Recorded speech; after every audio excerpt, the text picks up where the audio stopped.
El 21 de julio de 1798, un ejército de 50.000 soldados franceses está cruzando el desierto egipcio en dirección a la capital. Acaban de ganar la batalla por el Cairo contra el ejército mameluco y avanzan bajo un sol de más de 40 grados.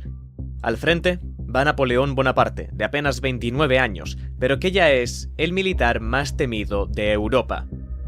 Con él viajan también 167 científicos, ingenieros y artistas, que él mismo ha traído para estudiar Egipto, los llamados savants. Y entonces, sin que nadie dé la orden, el ejército entero se detiene. En el horizonte ven 3 estructuras de piedra gigantes. Son las pirámides de Giza. Napoleón las mira y pronuncia la frase que lo va a seguir el resto de su vida.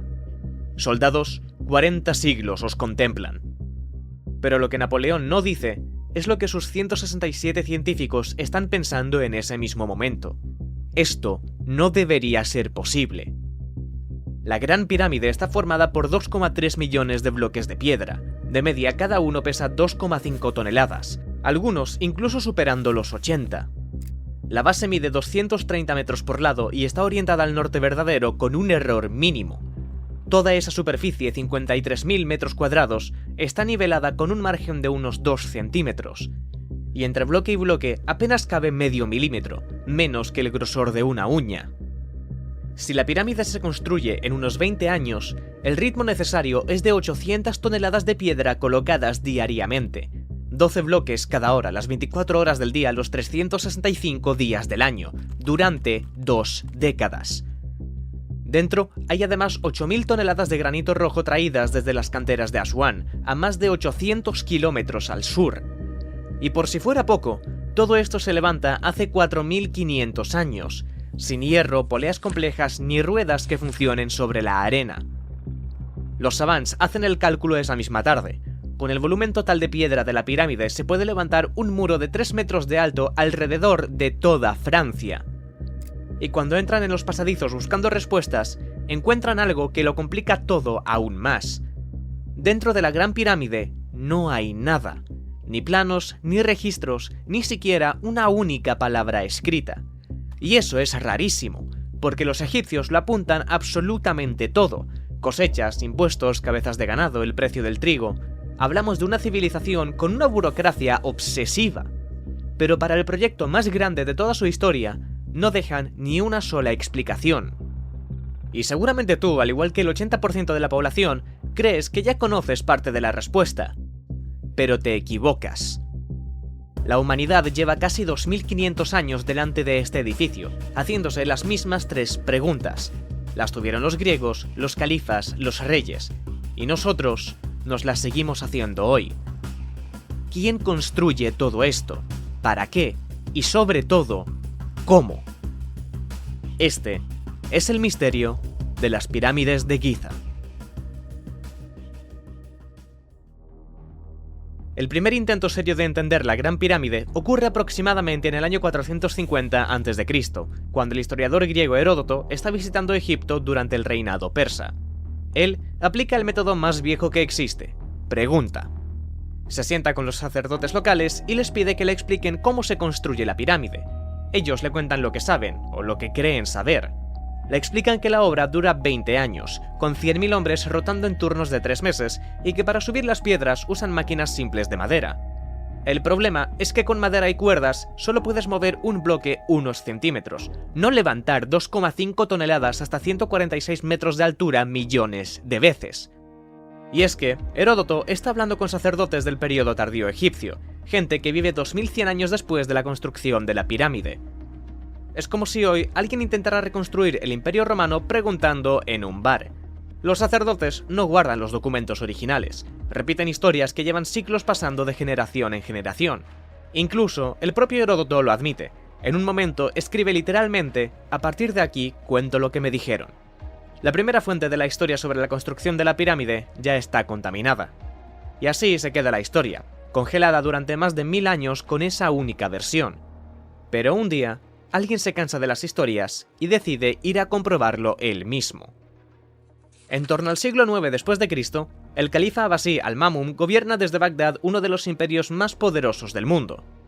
Es un hombre culto, obsesionado con el conocimiento, y está convencido de que la Gran Pirámide esconde tesoros y antiguos secretos en su interior. Así que en algún momento decide entrar. Primero, sus hombres buscan la entrada original, pero es imposible encontrarla ya que lleva siglos oculta bajo la arena. Sin alternativa, eligen un punto de la cara norte que les parece lógico, y empiezan a abrir un túnel a la fuerza. Pasan semanas calentando la roca con fuego y enfriándola con vinagre para agrietarla, hasta que por fin consiguen romper el muro.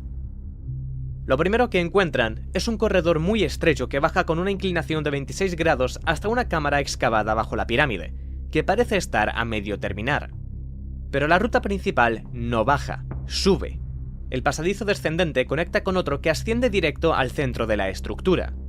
De pronto, el techo se abre y aparece la gran galería, 47 metros de largo, 8,6 de alto, con las paredes inclinándose hacia adentro sobre sus cabezas. Y al final de la gran galería aparece la Cámara del Rey. Una sala que está hecha por completo de granito rojo de Asuán, una roca muchísimo más dura que la caliza local, con vigas de entre 25 y 80 toneladas. Y en el centro de la cámara aparece el sarcófago de granito. Sin embargo, está completamente vacío. Al-Mamun no encuentra nada de lo que busca, ni tesoros, ni sabiduría antigua, ni siquiera una momia. Pero mientras él fuerza la entrada con arietes, en Europa ni siquiera se está planteando la pregunta correcta. En esa época, la explicación dominante es que las pirámides son los graneros que José construye en el Génesis para los 7 años de vacas flacas. La teoría se vuelve tan aceptada que en el siglo XIII la Basílica de San Marcos en Venecia la dibuja en sus mosaicos, pirámides con pequeñas ventanas por donde entra el grano. Nadie se para a pensar que como almacén, una pirámide es el peor diseño posible. No tiene ventilación, entrada práctica ni mucho espacio, pero aún así, la teoría sobrevive durante siglos. Hasta que en 1837, casi 40 años después de la visita de Napoleón, llega a Giza un hombre que va a cambiar la investigación para siempre. Su nombre es Richard William Howard Vyse, coronel del ejército británico, aristócrata y exmiembro del Parlamento. No es un científico ni tampoco un arqueólogo, es solo un hombre con una ambición enorme de hacer algo importante antes de morir. Y su método para investigar la pirámide más grande del mundo es exactamente el que cabría esperar de un militar del siglo XIX sin demasiada paciencia: pólvora. Durante 4 meses y medio, los hombres de Vyse van encontrando a base de explosiones 4 salas vacías, una encima de la otra sobre la Cámara del Rey.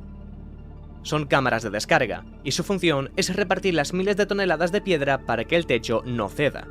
Llevan selladas desde la construcción, unos 4.400 años. Y cuando Vyse entra, ve algo que no debería estar ahí. Las paredes y los techos están cubiertos de marcas pintadas en rojo, pero no son decoraciones. Son símbolos de cantera, las notas rápidas que los trabajadores pintan sobre los bloques para indicar a qué parte de la obra pertenecen. Están escritas en hierático cursivo, la letra rápida que los egipcios usan en el día a día, no el jeroglífico de los templos. Y una de esas notas esconde el mensaje clave de toda la investigación: los amigos de Khufu. Khufu, también conocido como Keops, es el segundo faraón de la cuarta dinastía, que reina aproximadamente entre el 2589 y el 2566 a.C. Y ese mensaje está ahí porque en el antiguo Egipto cada equipo de trabajo se ponía un nombre propio, casi siempre en honor al faraón para el que trabajaban. Por fin, sabemos el propósito. La pirámide es una tumba, el lugar desde donde Keops debe alcanzar la vida eterna. Pero el problema es que de este faraón no sabemos prácticamente nada. La única imagen que se conserva de él es una estatuilla de marfil de 7,5 centímetros, encontrada a cientos de kilómetros de Giza. Y eso no cuadra, porque los faraones buscaban ser recordados, con templos a su nombre, inscripciones por todo el país o estatuas gigantes de sí mismos. El que construye el proyecto más grande de su tiempo debería ser el más famoso de todos, sin embargo, es casi el que menos. Y ese vacío es peligroso, porque cuando una historia deja huecos, siempre aparece alguien dispuesto a rellenarlos con lo que sea.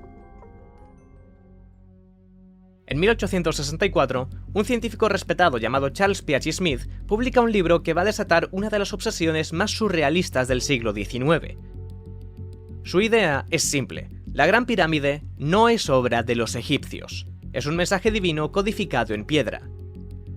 Smith construye cientos de cálculos para demostrar que las dimensiones de la pirámide codifican el número pi, la distancia de la Tierra al Sol, profecías bíblicas y la fecha exacta del fin del mundo. Rápidamente, el libro se convierte en un éxito descomunal. La Royal Society de Edimburgo le entrega la medalla Keith por su trabajo. Pero cuando Smith presenta su teoría ante Londres, la rechazan directamente. Todos intuyen que algo no encaja, aunque nadie tiene todavía los datos para demostrarlo. Esas pruebas que faltan las va a conseguir un joven llamado Flinders Petrie. Flinders nace en 1853 y crece en una casa donde las teorías de Smith son casi una religión. Su padre, William Petrie, le educa bajo la idea de que la pirámide esconde verdades divinas, pero también le enseña otra cosa: a medir. Flinders crece tan obsesionado con la precisión que acaba dominando toda la tecnología de medición de la época. Y con 27 años decide viajar a Giza para demostrar con datos reales lo que Smith solo defiende con cálculos teóricos. Se pasa 2 años midiendo cada bloque, ángulo, pasadizo y sala, pero los números que va obteniendo no cuadran con los de Smith. La pirámide mide 2 metros menos de lo que se necesitaría para que sus cálculos sean correctos. Y además, las dimensiones reales encajan a la perfección con el codo real egipcio, de unas 20,6 pulgadas, la misma unidad que usan en todos sus monumentos. En 1883, Petrie lo publica todo en Las pirámides y templos de Giza, un libro que se sigue usando como referencia más de 140 años después. Pero lo que hace que el trabajo de Petrie sea realmente importante no es solo que desmonta los cálculos de Smith, sino lo que encuentra mientras mide. La pirámide no es perfecta, y esa imperfección lo cambia todo. Petrie encuentra correcciones improvisadas por toda la pirámide, marcas de sierra de cobre sobre las piedras, agujeros a medio hacer o líneas sobre el granito para guiar el corte. Es el rastro de un trabajo real, alguien equivocándose y corrigiendo. Eso es justo lo contrario de algo sobrenatural. Una creación divina no comete errores ni improvisa sobre la marcha. Una construcción humana, sí. Aún así, Petrie no consigue encontrar lo que de verdad busca, el cómo. Lo intenta durante años, prueba una idea tras otra, hace números, los repite, pero nada funciona. Al final, el hombre que midió la pirámide mejor que nadie muere sin saber cómo se levantó. Y esa respuesta pendiente rápidamente se convierte en un negocio. En 1968, un gerente de hotel suizo sin estudios llamado Erich von Daniken propone una teoría muy simple. Las grandes construcciones de la antigüedad son demasiado avanzadas para ser obra humana. Alguien tuvo que ayudar. Y ese alguien vino del espacio. Su libro vende decenas de millones de copias, se traduce a más de 30 idiomas y von Daniken repite la fórmula en más de 40 libros. Su método no es la evidencia, sino la pregunta de cómo pudieron hacerlo. Y ahí está la clave. No es que la respuesta sea imposible de encontrar, es que hay un incentivo económico brutal en no encontrarla. Fueron los extraterrestres es un titular que vende. Fue un estado del antiguo Egipto con una organización casi perfecta, no lo es. Y sin embargo, los extraterrestres ni siquiera son la mentira más rentable de todas. Hay otra mucho más grande, tan repetida, que incluso hoy casi todo el mundo cree que es verdad: la de los esclavos. El mito de que la Gran Pirámide la construyen esclavos no viene de ninguna prueba, sino de una mezcla de 3 cosas que no tienen nada que ver entre sí. Primero, la versión de Heródoto hablando de trabajo forzado y turnos obligatorios.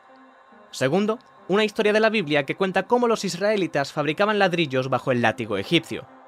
Y tercero y más importante, Hollywood. Piensa en cualquier película sobre el antiguo Egipto que hayas visto, da igual cuál. En tu cabeza siempre aparece la misma escena, miles de hombres arrastrando bloques bajo el sol mientras un guardián hace sonar el látigo. Esa imagen sale del cine. Hollywood la repite tantas veces en superproducciones, series o dibujos animados que para el mundo entero deja de ser ficción para convertirse en la respuesta automática. La imagen es tan poderosa que no necesita pruebas, y década tras década nadie la cuestiona en serio. Hasta que en 1989, un grupo de arqueólogos liderado por un joven investigador llamado Mark Lehner empieza a excavar en silencio en los alrededores de Giza. Y es que Lehner llevaba años obsesionado con una pregunta muy simple. Si decenas de miles de personas construyen el edificio más grande del mundo antiguo durante 20 años, ¿dónde duermen? ¿Dónde comen? ¿Dónde viven? Las personas no aparecen cada mañana y desaparecen al anochecer, necesitan una infraestructura. Y eso es justo lo que van a encontrar. Una ciudad completamente planificada, construida desde cero, con calles, sistema de drenaje y edificios administrativos. En total, son 7 hectáreas con capacidad para alojar a miles de personas al mismo tiempo, con talleres de cobre, almacenes e incluso panaderías y cervecerías a escala industrial. Pero lo que no aparece en ninguna parte es una sola prueba de esclavitud. No hay grilletes, sistemas de retención ni ningún rastro que sugiera que esta gente está aquí contra su voluntad. Lo que hay es justo lo contrario, una ciudad normal donde la gente come bien, duerme en casas dignas y se organiza en una jerarquía clara. A un esclavo no se le da una cerveza ni una vivienda según su rango. Así, no ha funcionado la esclavitud en ninguna época de la humanidad. Y con eso, el mito más famoso del cine empieza a venirse abajo. Pero todavía falta encontrar lo más importante, a los propios trabajadores. Un año después, el 14 de abril de 1990, Mohamed Abdel Razek, jefe de seguridad en el área de Giza, llama al director general Zahi Hawass con una noticia que en principio no parece gran cosa. Una turista americana acaba de caerse de un caballo después de que el animal tropiece con algo semienterrado en la arena. Los dos están bien. Sin embargo, lo interesante de verdad es el obstáculo. Un antiguo muro de adobe que lleva siglos oculto. Pero cuando empiezan a retirar la arena, se dan cuenta de que lo que han encontrado es una tumba. Y pronto aparecen 600 más. No están repartidas de cualquier manera. El cementerio sigue la jerarquía del proyecto. Las tumbas de los supervisores están más cuidadas que las de los obreros rasos, que no tienen decoración, y las de los altos cargos tienen su propia inscripción con el puesto de cada uno. Pero todas, absolutamente todas, tienen ofrendas. Jarras de cerveza, moldes de pan, huesos de carne, y están colocadas a la sombra de la pirámide de Khufu. Eso es lo que destruye el mito del esclavo de una vez por todas. Porque en el antiguo Egipto, el suelo que rodea la tumba de un faraón es suelo sagrado. Es el espacio más cercano al poder divino, reservado únicamente para quienes merecen el honor de descansar junto a su rey. Un esclavo nunca podría estar enterrado ahí, ni tampoco se le dejarían ofrendas para que coma y beba en la otra vida. Las personas de este cementerio son trabajadores del proyecto, dignos de una tumba, de ofrendas y de un descanso eterno junto a la pirámide que construyen. Aunque lo verdaderamente revelador está dentro de sus huesos. Como era de esperar, tienen lesiones graves en la lumbar y en las rodillas, vértebras aplastadas por cargar peso y fracturas por todo el cuerpo, pero casi todos están completamente curados. Cada hueso está bien recolocado y cuidado, algo que requiere conocimiento médico. Y también hace falta que alguien decida que merece la pena invertir recursos en recuperar a esa persona en lugar de simplemente reemplazarla. Sin embargo, aparecen dos casos aún más difíciles de creer: esqueletos con signos de cirugías complejas. Ese es el dato que cambia la historia de la medicina. Porque hasta ese momento, nadie imaginaba que los egipcios fueran capaces de hacer algo así en esa época. Para entender lo que esto supone, basta con mirar miles de años después, en plena Edad Media europea, donde una operación seguía siendo casi una sentencia de muerte. Y aquí, en una obra en mitad del desierto hace 4500 años, hay cirugías con éxito. Con la ciudad y el cementerio delante, los números del proyecto por fin empiezan a aparecer. Lehner calcula que se mantiene un grupo de 5000 trabajadores permanentes que funcionan como el cerebro técnico de la obra, y junto a ellos llegan otros 25.000 hombres por turnos. Son campesinos reclutados por todo Egipto que vienen durante la inundación del Nilo, cuando sus campos están bajo el agua y no hay nada que cultivar. Es un sistema de trabajo rotativo obligatorio del Estado, parecido a un servicio militar. Sirven unos meses, comen mejor que en su aldea y vuelven a casa. No es agradable, pero tampoco es esclavitud. Aún así, todo esto sigue siendo solo la parte humana. Lo que nadie ha visto jamás es el proceso en sí. Eso cambia en 2013, cuando el 24 de marzo de ese año, en la costa del Mar Rojo, a cientos de kilómetros de la pirámide, aparece algo enterrado en Wadi al-Harf, un antiguo puerto olvidado de la época de Khufu. Trozos de papiro, cientos de ellos, enrollados y atados como si alguien los hubiera dejado ahí con cuidado antes de irse para siempre. Son los papiros escritos más antiguos jamás encontrados, y gracias a la sequedad total del desierto, se han conservado casi intactos durante 4500 años. Su autor se hace llamar Merer, un inspector de rango medio, al mando de unos 40 hombres, y este es su diario. Ahí apunta fechas, tareas, destinos, cargas y días de viaje. Merer no escribe para la historia, escribe para llevar las cuentas. Y esos apuntes resuelven la primera gran pregunta, porque lo que describe es un ciclo repetido una y otra vez durante meses. Su equipo carga bloques de caliza blanca en las canteras de Tura, en la orilla este del Nilo. Luego navegan con esos bloques por el río y por una red de canales artificiales hasta un puerto junto a la meseta de Giza. Es un viaje que dura 3 días y se repite una y otra vez. Pierre Talet, el egiptólogo francés que dirige la excavación, explica que el diario llegó ahí porque ese fue el último año del reinado de Khufu. Y es que cuando el faraón muere, el proyecto entero se detiene. Los trabajadores cierran todo, dejan los archivos y se van. Pero aún así queda un problema: la geografía. Hoy, el Nilo pasa a unos 7 kilómetros al este de la meseta de Giza. Si el río está ahí, las barcazas de Merer no pueden llegar a ningún puerto cerca de la pirámide. Algo no cuadra. La respuesta llega en agosto de 2022 con un estudio de PNAS, una de las revistas científicas más prestigiosas de Estados Unidos, y confirma exactamente lo que dice el diario de Merer. Existió un desvío natural del Nilo que en tiempos de la Cuarta Dinastía pasaba al lado de Giza, con agua de sobra para mover barcos cargados de bloques. Con los siglos, ese río secundario se fue secando poco a poco, tanto que cuando los griegos pisan Egipto, ya ha desaparecido. Con esas dos piezas, el quién queda resuelto, y el transporte también. Pero aún así, una vez que los bloques llegan al puerto, ¿cómo se mueven hasta la obra? Y después, ¿cómo se levantan? La primera parte del problema, el movimiento horizontal por el suelo, la resuelve un físico holandés en un laboratorio de Ámsterdam. Su nombre es Daniel Boon, y publica un experimento que parece demasiado simple para ser verdad. Al mojar la arena en su punto exacto, entre el 2 y el 5% de agua, la resistencia se reduce a la mitad. Y entonces cobra sentido algo que los arqueólogos llevaban siglos mirando sin entender. En la tumba de Yehutihotep, un alto cargo egipcio, hay un mural donde 172 personas arrastran con cuerdas una estatua gigante, y justo delante, un hombre echa agua sobre la arena. Durante siglos, esa figura se interpreta como parte de un ritual de purificación, pero no es ningún ritual, es un manual de instrucciones. Alguien pinta exactamente el truco que hace que todo funcione. Para la parte de la subida, la teoría más lógica es la de la rampa recta, una que empiece desde el suelo hasta llegar a la cima con una pendiente lo bastante suave para subir toneladas de piedra. Pero el problema son los números. La pendiente máxima que un grupo de hombres puede mantener tirando de un bloque de 2,5 toneladas ronda el 7 u 8%, y si la pirámide mide 146 metros, esa rampa tendría que medir más de 1,6 kilómetros.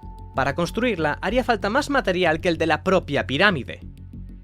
La idea podría servir para los primeros niveles, pero para los superiores es sencillamente imposible. La segunda opción sería una rampa en espiral que rodee la pirámide por fuera. Sin embargo, tiene dos problemas graves. Girar un bloque de 2,5 toneladas en una plataforma estrecha a decenas de metros del suelo es complicadísimo y peligroso. Y lo más importante, una rampa que cubre las 4 caras impide verlas durante la obra. Y si no las ves, no puedes comprobar que los ángulos estén bien ni que los bordes no se estén desviando. Pero, ¿y si la respuesta no está fuera, sino dentro? La explicación que mejor encaja con toda la evidencia disponible la propone un arquitecto francés llamado Jean-Pierre Houdin, que desde 1999 estaba obsesionado con la idea de que la rampa que todos estaban buscando se encontraba en el interior de la pirámide. Y Houdin convierte esa teoría en la misión de su vida, deja su carrera y dedica años a modelarla en 3D con herramientas de ingeniería modernas. Lo que propone es un sistema dividido en dos fases. La primera cubre los 43 metros inferiores, donde está la mayor parte del volumen total. Para esta parte, una rampa exterior recta es perfectamente viable, no hay que gastar mucho material y las caras siempre están a la vista. La segunda fase usaría una rampa en espiral construida por dentro, donde cada esquina quedaría abierta al exterior, y una grúa básica de madera giraría cada bloque 90 grados hacia el siguiente tramo. Cuando la obra termina, las esquinas abiertas se rellenan y la rampa queda sellada dentro del monumento para siempre. Es solo una teoría, sí, pero es la única que no genera contradicciones insalvables, la única que explica que no haya restos de una rampa exterior masiva, que las caras puedan verse durante toda la obra y que todo funcione con herramientas que ya existían en la época. Para partir la roca en las canteras buscan las grietas naturales, meten cuñas de madera y las empapan de agua, Cuando la madera se hincha, la piedra se abre sola. El granito, que es un material demasiado duro para el cobre, se trabaja a golpes con bolas de dolerita, una piedra aún más dura, además de usar trineos de madera, palancas y cuerdas. Ahora bien, solo hay una forma de saber si Houdin tiene razón: mirar dentro de la pirámide. Justo con ese objetivo en mente, nace un proyecto llamado Scan Pyramids, con la idea de radiografiar la Gran Pirámide entera sin tocar un solo bloque. Lo que encuentran es que dentro de la pirámide hay un hueco de al menos 30 metros de largo que no aparece en ningún plano. Está situado justo encima de la gran galería y nadie sabe qué es. Algunos creen que puede ser una sala oculta que nadie ha encontrado. Otros, un espacio que se deja intencionadamente para aliviar presiones estructurales. Pero también podría ser el espacio que quedaría vacío una vez terminada la construcción de una rampa interna en espiral. Nadie sabe cuál es la respuesta correcta, y lo que hace que todo esto sea especialmente desesperante es que entrar a comprobarlo no es una opción. El gran vacío está en el centro de más de 5 millones de toneladas de piedra. No hay forma de llegar sin tocar la construcción, y nadie va a firmar un permiso para excavar la Gran Pirámide basándose en una anomalía de densidad. Pero aún así, Scan Pyramids no se rinde. En 2023, el mismo equipo publica un segundo estudio. Esta vez, los detectores encuentran una señal más pequeña en la cara norte de la pirámide. Hay un pasillo oculto de unos 9 metros de largo, justo encima de la entrada original de la pirámide. No hay planos que lo expliquen, ni los expertos lo pueden entender. Llevamos más de 2 siglos excavando, midiendo y escaneando este edificio, y a pesar de todo, seguimos encontrando secretos. En el fondo, todo esto, cada sala, pasadizo o espacio oculto, nace de la voluntad de un hombre, con una sola obsesión. Keops creía que iba a vivir para siempre. Y en cierto sentido, no se equivocó. 4500 años después, seguimos aquí, mirando la pirámide que un día brilló blanca bajo el sol. De momento nadie va a entrar en ella, y sus 2 huecos nuevos seguirán siendo lo que son: una mancha en un gráfico. La Gran Pirámide sigue ahí, guardando el misterio que la mantiene viva.